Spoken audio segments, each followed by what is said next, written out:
Provisória 2166, que foi reeditada 67 vezes, que trouxe os índices atuais de reserva legal. 80% na floresta da Amazônia, 35% no Cerrado da Amazônia e 20% no restante do país.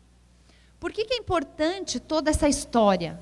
Porque o novo código escreveu uma coisa que para nós, tenho colegas advogados aqui, para quem trabalha com direito não precisava nem estar escrito. Existe uma coisa no Brasil que garante a segurança dos negócios, que garante a segurança das transações, que se chama direito adquirido. Quando eu faço um negócio, eu compro uma casa e faço esse contrato de compra da casa de acordo com a lei atual, se amanhã a legislação mudar, ela não pode atingir esse negócio que já foi feito. Senão não há segurança, certo? Só que no direito ambiental isso não era aplicado. Portanto, foi preciso escrever que os proprietários que suprimiram a vegetação, de acordo com a legislação de reserva legal da época da supressão, não precisam repor reserva legal. O que isso significa na prática? Que quem estava no Cerrado antes de 89 não precisa ter reserva legal, desmatou antes dessa data. Quem lá em 1934, entre 34 e 65, tinha pequena propriedade, desmatou tudo, não estou falando de APP, só estamos falando de reserva legal. Não precisa repor, porque a lei de 34 excluía as pequenas propriedades. Que aquele que tinha uma área de 65 a 89, que tinha um pouco de mata e um pouco de outro tipo de vegetação, se só fez a reserva legal com base na mata que existia, portanto não era 20% da propriedade, também está legal e não precisa repor a reserva legal. É o resgate do direito adquirido. Foi uma das grandes conquistas desse novo código, para não fazer a lei retroagir e, de alguma forma, prejudicar quem já tinha agido de acordo com a lei anterior. Com relação às áreas de preservação permanente de margens de rio, também houve modificação na legislação. No Código de 34, se falava em florestas protetoras, mas não se dizia as metragens. Em 65, tinha que se proteger para rios de até 10 metros, o mínimo de 5 metros. Então, vamos supor, o sujeito estava lá, abrindo a sua fazenda entre 65 e 86. Ele deixou 5 metros na margem do rio de até 10. Em 86, esse mínimo, que era 5, passou para 30 metros. Ó, não sou eu que estou falando mais alto, não, é ele que está me sacaneando, tá? Esse mínimo, que era 5, passou para 30. O sujeito, sem fazer nada, já ficou devendo 25 metros. Ele não fez nada, mas ele já ficou ilegal.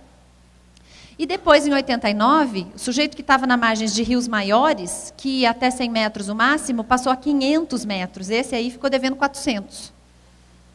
As modificações da legislação foram deixando o produtor na ilegalidade. Fora essas modificações que prejudicaram o produtor, que fazia tudo direito, existiram programas governamentais que acabaram por confundir o senso comum. Na época em que se abriram estradas de ferro no Brasil, principalmente a estrada de ferro de São Paulo para Santos, houve um surto muito grande de malária. E o Estado dava dinheiro e maquinário para o sujeito desmatar até a beira do rio para combater o mosquito. Febre amarela, enfim. Depois houve o Programa de Integração Nacional.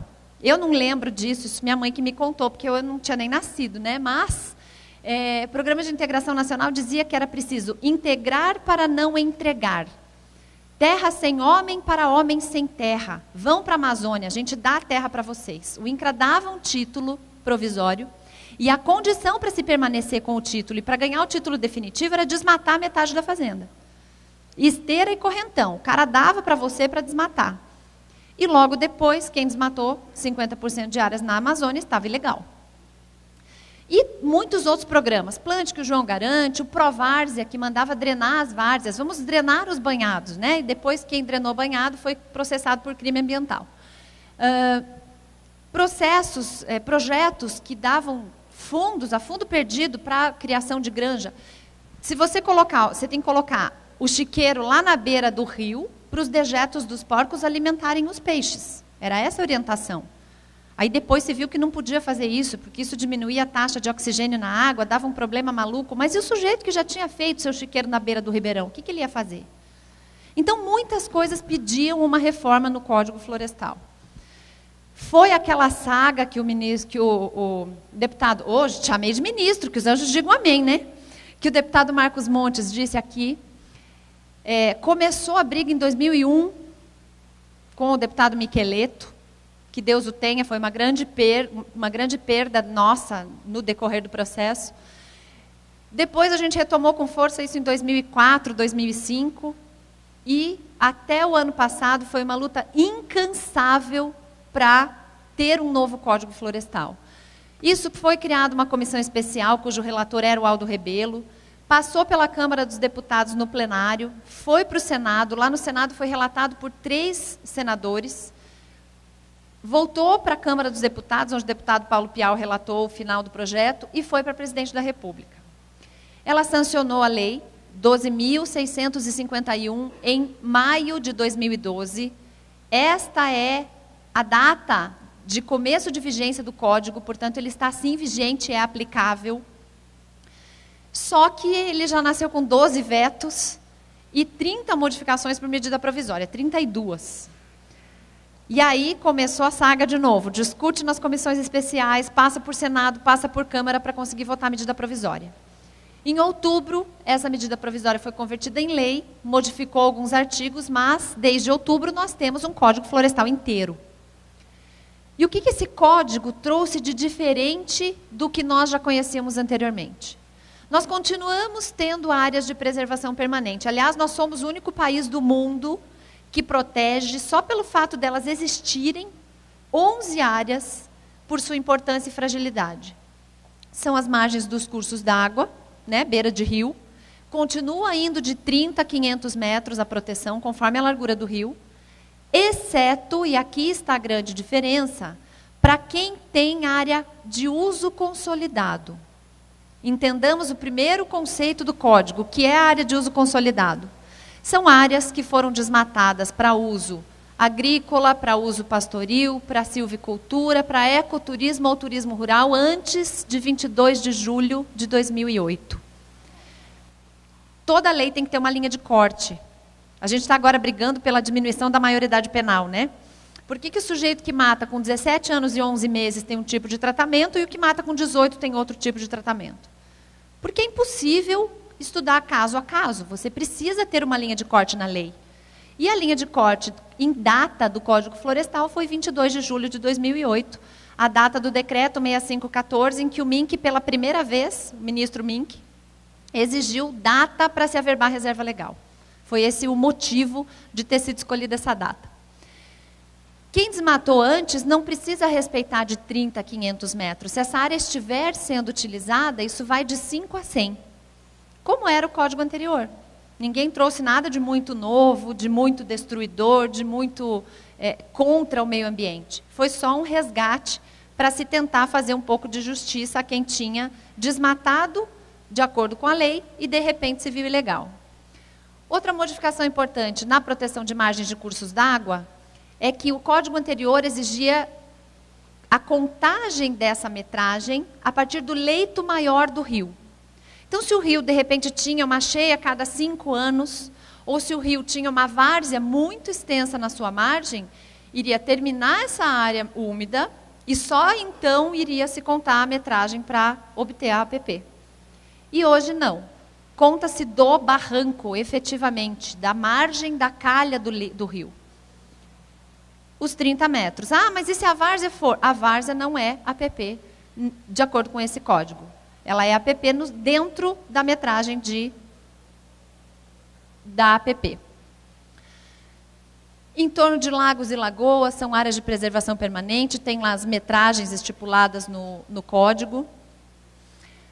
Em torno de reservatórios artificiais, aqui tem Furnas, né, que dá uma encrenca danada. Ah, tem rancho, o rancho não pode ficar na beira do rio, como é que vai ficar da represa? Fica ou não fica? Aquilo não é produtor, é turismo, enfim. Qual foi a regra adotada pelo novo código? Reservatórios que foram criados antes de 2001 vão ter como APP a área desapropriada da margem. No código tem um nome estranho, chama cota máxima maximorum, né, que vai da cota máxima operacional até a cota em que aquela concessionária desapropriou para fazer a represa. E é esta APP. Eu sei que aqui, em Minas Gerais, tinha uma briga, principalmente com o Ministério Público Federal, a respeito de aplicação da legislação, porque o código dizia que remetia ao CONAMA essa determinação de APP. E o CONAMA tinha uma resolução que dizia que era 100 metros. E o Ministério Público Federal aplicava 100 metros. Mas o Código Ambiental de Minas Gerais dizia que era 30. E aí já começava a briga aí. E agora tem mais uma briga, que agora não é 100, não é 30, e é a cota maximorum. Então, depois o doutor Alceu vai ajudar aí a esclarecer esse ponto.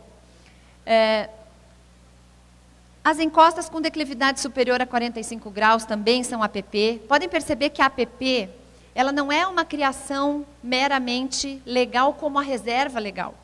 A APP tem função. Por que proteger margem de rio? Contra assoreamento, contra contaminação de curso hídrico, enfim. Por que proteger encosta? Porque é suscetível à erosão, porque existe risco ambiental. As restingas, quando fixam dunas ou protegem mangues, os topos dos morros, as bordas dos tabuleiros, aqui a gente tem em Minas, Mato Grosso, está cheio de problema aqui. Nesse platô aqui é muito fácil de plantar, é muito produtivo, mas as APPs são de 100 metros a partir da ruptura do relevo. Então, em alguns pontos, o código ficou até mais protetivo do que o código anterior. Os manguezais são APPs. E as veredas, vindo para cá eu vi muito Buriti. E eu tenho visto que os técnicos, onde eles veem Buritis, eles dizem que é vereda, não é bem assim, né? Vereda tem que ser área constantemente alagada, com a presença da palmácea Buriti. E aí, para definir isso, é só tecnicamente mesmo. E, por fim, os campos de altitude, que são altitudes acima de 1.800 metros. São 11 áreas que só pela sua existência são protegidas por lei.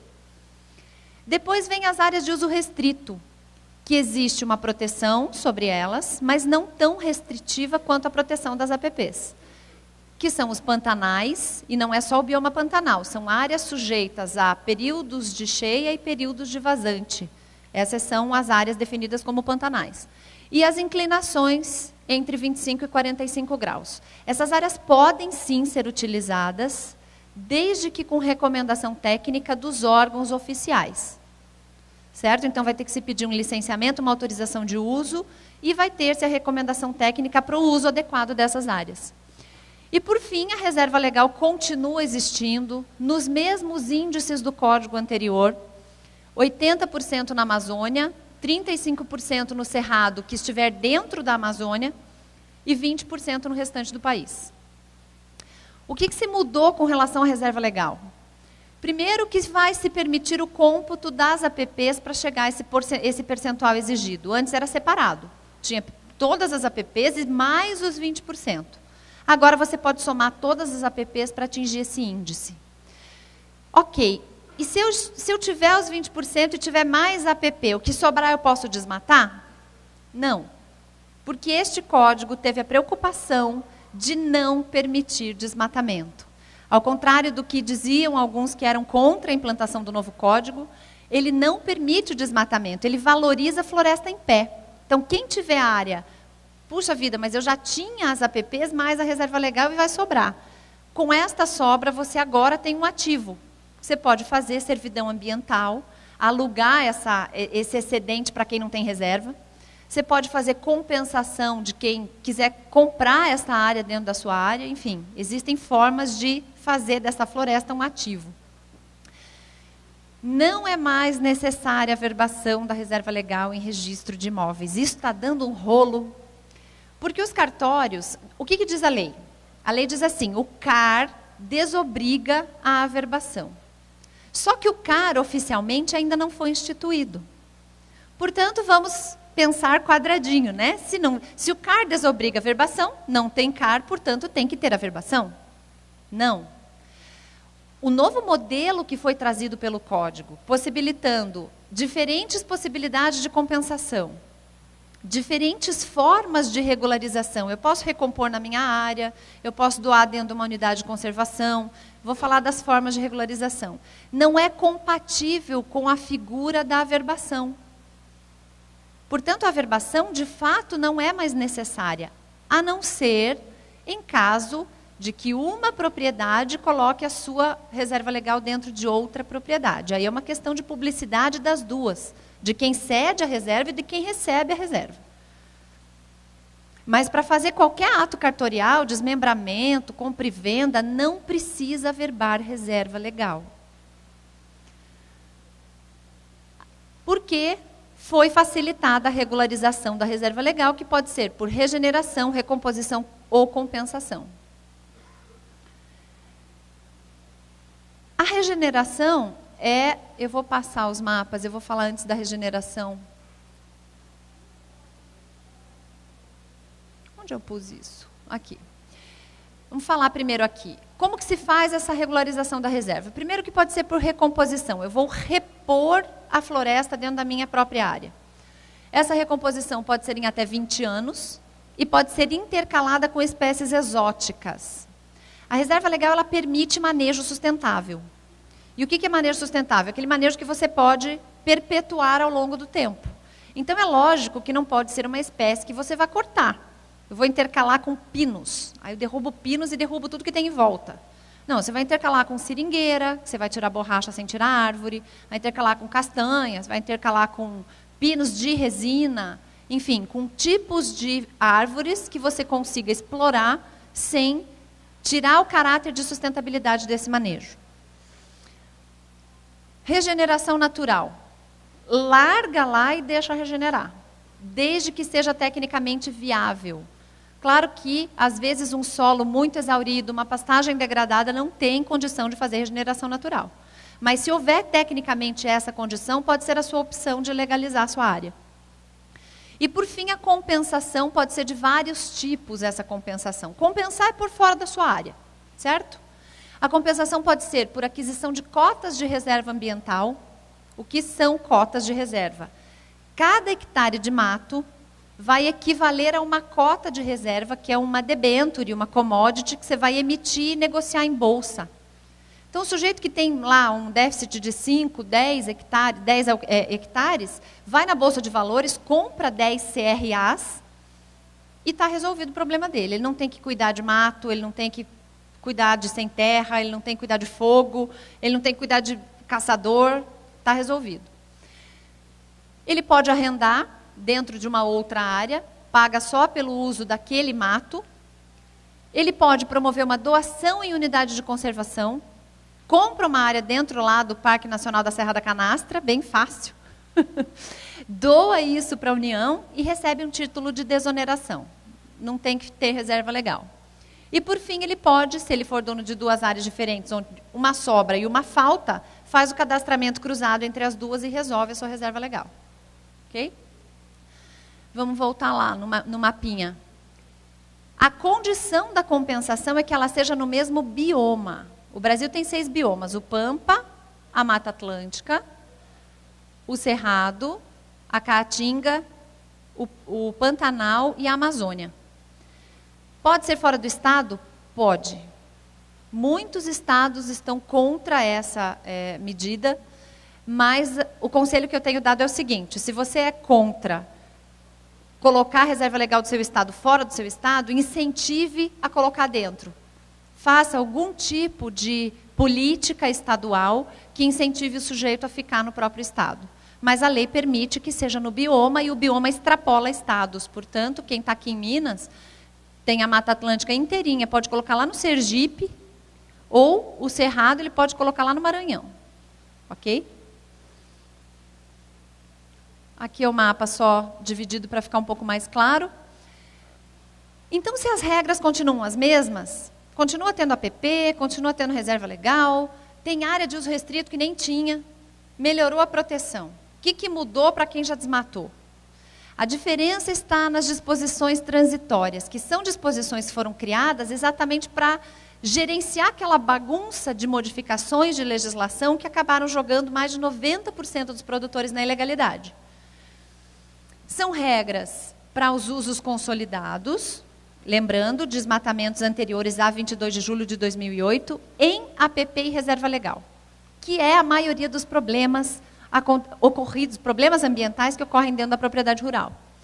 Os passos para regularização: inscrição no cadastro ambiental rural, adesão a um programa de regularização ambiental que será instituído pelos estados e, como consequência, vai ter a sua suspensão das multas, a sua propriedade regularizada. Como é que começa? Por onde se começa a regularizar?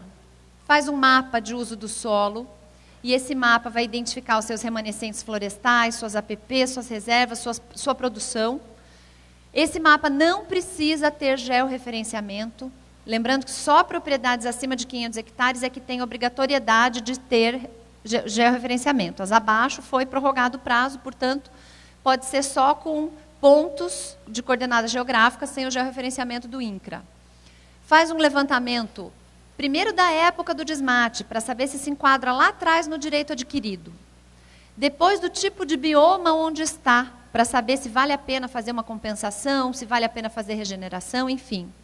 Por fim, identifica áreas de baixa produtividade que poderiam ser reserva legal dentro da propriedade e escolhe o melhor tipo de regularização a fazer. Dica importante: quando a gente vai fazer o imposto de renda, o primeiro imposto de renda que você faz, que você coloca lá o teu apartamento e que você põe que vale 50 mil, é o primeiro. O primeiro a gente nunca esquece, né? O primeiro CAR vai ser o cadastro onde vocês vão dizer o que vocês têm de ativos e passivos ambientais. Ele vai ser o cadastro mais importante para que vocês consigam fazer essa regularização. Para regularizar a reserva legal, tem todas aquelas opções. Para regularizar as APPs, foi adotado pela presidente na medida provisória e votado depois, que os critérios seriam o tamanho da propriedade. Portanto, vai ter que identificar quantos módulos fiscais tem a propriedade. Aqui em Uberaba, presidente, é quanto módulo fiscal? 40? 26 hectares. 24 hectares. Então, propriedades de até 24 hectares aqui na região vão ter que recuperar nas margens dos rios, independente do tamanho do rio, 5 metros. Qual que foi o propósito disso? Todo mundo vai colaborar com a preservação ambiental, na sua capacidade econômica. Não adianta eu pegar esse pequenininho e matar ele economicamente porque ele tem obrigações ambientais e mandar o cara para a periferia demandar saneamento, transporte coletivo, gerar lixo. Eu estou transferindo um problema ambiental. Então, na verdade, a política é de fixação do homem no campo e de que cada um colabore na sua proporção econômica. E assim foi o critério dessa recuperação de APPs. De 1 a 2 módulos, até recupera 8 metros, até 4 módulos, 15 metros, e acima de 4, de 20 a 100. Existe ainda uma proteção que, se esse pequenininho, de 24 hectares, tiver a sorte de ter 8 corguinhos passando lá dentro, ele vai começar a recuperar esses 5 metros. Vamos supor que ele recupere 2 de cada lado de cada um desses corguinhos. Ele atingindo 10% da propriedade dele em recuperação de APPs, ele pode parar. Porque senão, de novo, você acaba inviabilizando a propriedade economicamente. E o mesmo critério foi adotado para nascentes. Seu entorno tem que ser recuperado em 15 metros. O mesmo critério foi utilizado para lagos e lagoas naturais, conforme o tamanho da propriedade. É o tanto que tem que recuperar e tem a medida ali de proteção. Igualmente para as veredas. Certo? Eu vou deixar essa apresentação aqui com a BCZ, Duda. Quem quiser depois pode ter acesso para ter esses dados na mão. Por fim, eu trago para vocês, se alguém disser que eu trouxe, eu digo que é mentira, é informação confidencial, é o CAR que vai ser lançado no dia 24 de maio, 25 de maio, vai ser lançado pela ministra Isabela. O CAR vai ser um cadastro como o imposto de renda. Imposto de renda, você entra lá no site da Receita, declara o seu imposto de renda, imprime o seu recibo de entrega, manda para a Receita, imprime seu recibo de entrega e está feita a sua parte. Ele é meramente declaratório e, se acontecer da Receita achar alguma divergência na sua declaração, você cai na malha fina. Aqui é a mesma coisa. Tem gente que faz o imposto de renda sozinho, tem gente que contrata um contador. Aqui é a mesma coisa, você vai entrar lá e vai declarar os dados da sua propriedade. Quanto que tem de mato, quanto que tem de lavoura, quanto que tem de APP, quanto que falta. Declarou, manda para o Ministério ou para o órgão ambiental estadual, recebe, tira o recibo e PT. Se o órgão ambiental desconfiar de você, ele vai vir fazer uma vistoria na sua área. E aí vai ter sanção para quem fizer declaração falsa. Ele tem vários campos que falam da propriedade, do proprietário, que você vai colocar os mapas, né, que não precisa ser georreferenciado, é aquele mapinha, um shape, só com ponto de GPS. E quando você colocar o polígono da propriedade, ó, ele vai te dar a imagem de 1:5, e ele vai localizar aqui, ó. Aqui tem um rio, portanto, a sua propriedade tinha que ter uma APP aqui em vermelho, não tem. O próprio sistema vai te dar essa identificação. Você vai marcar os remanescentes florestais, vai identificar se tem ou não reserva legal. Aqui do ladinho vai ter todos os dados a respeito da propriedade. Vai gerar um documento que é um raio-x da sua propriedade ambiental. E você vai receber um recibo de cadastramento do imóvel no SICAR, Sistema de Cadastro Ambiental Rural. É simples, rápido e indolor. Só que tudo que for declarado ali pode e deve ser avaliado em loco. Então, se o órgão vier para ver o que está faltando, tem que bater, lógico, com a sua declaração. Terminando, quais os problemas que eu acho que esse código vai enfrentar e o que vem enfrentando que a gente tem visto? TACs já assinados. Estou sentindo um nervosismo no ar aqui. Quem assinou TAC de acordo com a legislação anterior? Então, aqui, vamos lá, juridicamente agora. O Ministério Público está entendendo o TAC como ato jurídico perfeito. O que é um ato jurídico perfeito? É um documento firmado sob a vigência de uma lei, que, portanto, a lei não pode retroagir para atingir. Afinal, eu mesma disse isso aqui, né? Que se eu desmatei de acordo com a reserva legal da época, eu não posso fazer essa lei retroagir para mudar aquilo que eu tinha feito. Então, o TAC, assinamos um contrato entre duas partes, ato jurídico perfeito de acordo com a lei vigente. O meu entendimento, e graças a Deus de alguns juízes, não tem sido esse. O TAC não tem caráter de contrato. Primeiro porque contrato, a base do contrato é acordo livre entre as partes. Eu me pergunto, quem que de livre e espontânea vontade vai lá assinar um TAC? Levanta feliz e diz, hoje estou com vontade de assinar um TAC, vai lá e diz, promotor, eu queria tanto assinar um TAC. Por favor, né? Segundo, que a característica do contrato é bilateralidade de obrigações. Eu assumo obrigações e você assume obrigações. Eu compro de você, você me paga, você vende para mim, eu te pago. No TAC, quem assume obrigações é só o produtor. O Ministério Público ou o órgão ambiental fiscalizam. Portanto, ele descaracteriza a figura de contrato. O TAC não é nada mais do que o nome dele diz. Termo de ajustamento de conduta. Ajustamento ao quê? A uma lei vigente. Se a lei não está mais vigente, o termo tem que ser revisto. Deixo livre para os colegas que quiserem me contradizer. Acho que o debate sempre enriquece. Outro problema que eu acho que vai haver, as averbações já realizadas. Eu já averbei os 20%, eu tenho mais a reserva legal, o que eu faço? Continuo tendo a opinião de que código florestal é para proteger o meio ambiente. Portanto, se eu puder somar a minha área averbada à APP e sobrar área, eu posso sim fazer servidão ambiental na minha área. Porque quando eu atribuo valor econômico a um bem, ou seja, a floresta, eu estou preservando essa floresta. Portanto, não é inteligente que eu diga, não, só porque você averbou, você não pode fazer servidão. E quem averbou e não tem? Conheço um monte de gente que averbou soja, que averbou boi, dizendo que era reserva legal. Neste caso, eu acho que pode haver, inclusive, a baixa da averbação. Porque se eu estou protegendo o meio ambiente, eu digo que estou oferecendo, no lugar dessa minha averbação fictícia, uma área mais rica ambientalmente, uma área de mata de verdade.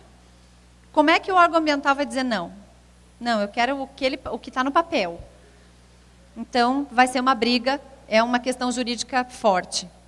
As áreas úmidas têm tido muito debate em torno disso. Como é que não vai se proteger as várzeas?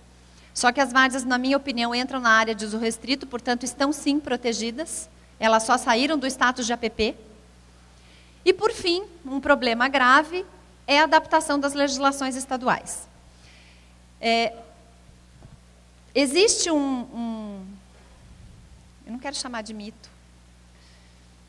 Existe uma prática que diz que as legislações mais restritivas, mesmo que sejam inferiores, podem ser aplicadas. Na verdade, não existe como acabar com o princípio de hierarquia de lei. A lei estadual não pode contrariar a lei federal. Isso se ela for tributária, se ela for civil, se ela for ambiental, enfim. Portanto, a lei estadual ela pode ser mais restritiva naquilo que a lei federal se calou. Se a lei federal diz 5 metros, a lei estadual não pode dizer 30 metros, porque aí há um confronto.